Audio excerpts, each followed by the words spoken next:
মাযহাব তো চারটাই সহি, তাহলে এক মাযহাবের অনুসারী ব্যক্তি অন্য মাযহাবের কোনো মাসালা গ্রহণ করলে সহি হবে না কেন? ভাইরা আমার, কোনো ব্যক্তি তিনি যদি কোরআন এবং হাদিসের দলিলের ধার বিবেচনা করতে পারেন, এই মাপের ব্যক্তি হন, তাহলে তিনি বিশেষ কোনো মাসআলার ক্ষেত্রে অন্য কোনো মাসআলার, অন্য কোনো ফিকহের, অন্য কোনো মাযহাবের মতের উপরে তিনি আমল করছেন। অনেক ইমামরা আছেন এরকম, অনেক বড় বড় ইমামরা এরকম করেছেন বিচ্ছিন্ন কোনো বিষয়, সেটা প্রতি মানুষকে আহ্বান করছেন না সমাজে বিশৃঙ্খলা ভয়ে, কিন্তু নিজে আমল করছেন।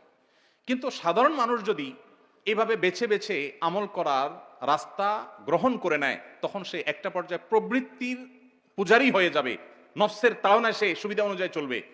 আমার কাছে যেমন অনেক সময় মানুষ মাসআলা জিজ্ঞাসা করতে আসে, যদি কেউ 3 তালাক দিয়ে আসছে, এখন 3 তালাকে কি 3 তালাক হয়েছে কিনা এই মাসআলা নিয়ে আসে, আমি বলি আপনি কি আহলে হাদিস নাকি হানাফি? আহলে হাদিস যদি হন তাহলে মাসালা আপনার একরকম, হানাফি হলে আপনার মাসালা আরেক রকম।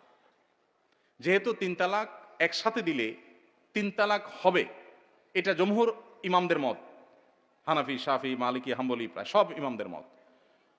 ওলামায়ে আহলে হাদিস তাদের দৃষ্টিভঙ্গি হলো অন্য আরো কোন কোন ইমামের মতের উপর ভিত্তি করে তারা মনে করেন যে একসাথে 3 তালাক দিলে একটা পতিত হবে, 3টা হবে না।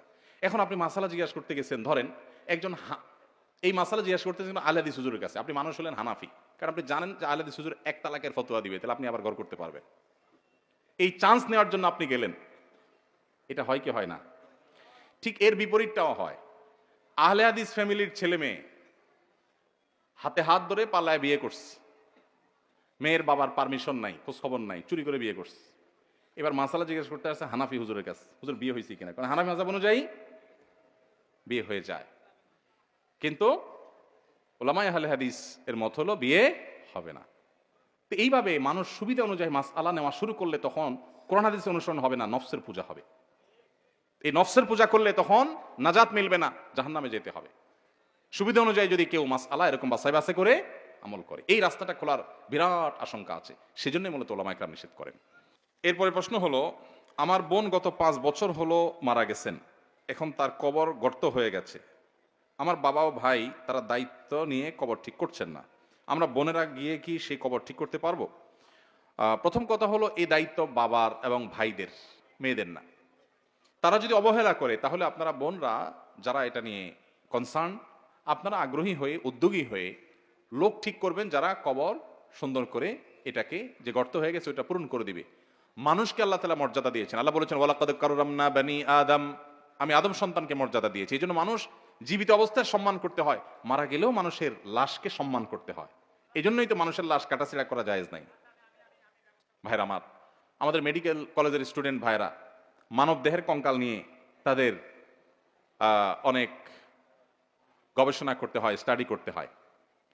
পৃথিবীর উন্নত অনেক দেশে এখন আর মানব দেহের অরিজিনাল কঙ্কাল দিয়ে তারা গবেষণা করে না, স্টুডেন্টরা পড়ালেখা করে না, তারা তার দামি প্লাস্টিক বা অন্য কোনো জিনিস দিয়ে তৈরি করে সেটা দিয়ে তারা কাজ করেন। আমাদের দেশে এখনো এই মানবতা বিরোধী এবং মানব জাতির জন্য অসম্মানজনক ভাবে এই শিক্ষাদান পাঠদান প্রক্রিয়া মেডিকেল কলেজগুলোতে আছে, এটা বন্ধ হওয়া দরকার। তো যেটা বলছিলাম, যে এইরকম পরিস্থিতি যদি হয় তাহলে সেক্ষেত্রে ইসলাম এটাকে নাজায়েজ ঘোষণা করে। এই যে পোস্টমর্টেম করি আমরা, এর যত যৌক্তিক কারণ আপনি দেখান, পরিষ্কারভাবে হাদিসে নিষেধ। নবী সাল্লাল্লাহু আলাইহি ওয়াসাল্লাম বলেছেন কাসরু আযমিল মাইয়িতি কাকাসরিহি হাইয়া, জীবত অবস্থায় একজন মানুষের হাড্ডি ভাঙলে যেরকম গুনাহ, এই হাদিসের ব্যাখ্যা অনেক উলামা কেরাম বলেছেন মৃত অবস্থায় কোনো লাশের সাথে সেরকম আচরণ করলে সেরকম গুনাহ।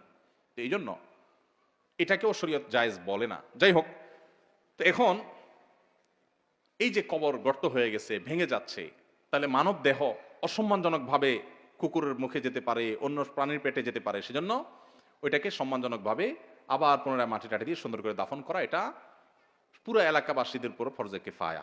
কেউ যদি না করে এবং লাশের অসম্মান হয় তাহলে সবাই গুনাহগার হবে। এখন জীবন প্রশ্ন করেছেন আপনার বাপ ভাই করে না, তো আপনার উদ্যোগী হয়ে কোনো পুরুষকে পয়সা করে এটা করবেন। আপনি নারী হিসাবে কবরস্থানে গিয়ে এটা করাটা আপনার সাথে যায় না।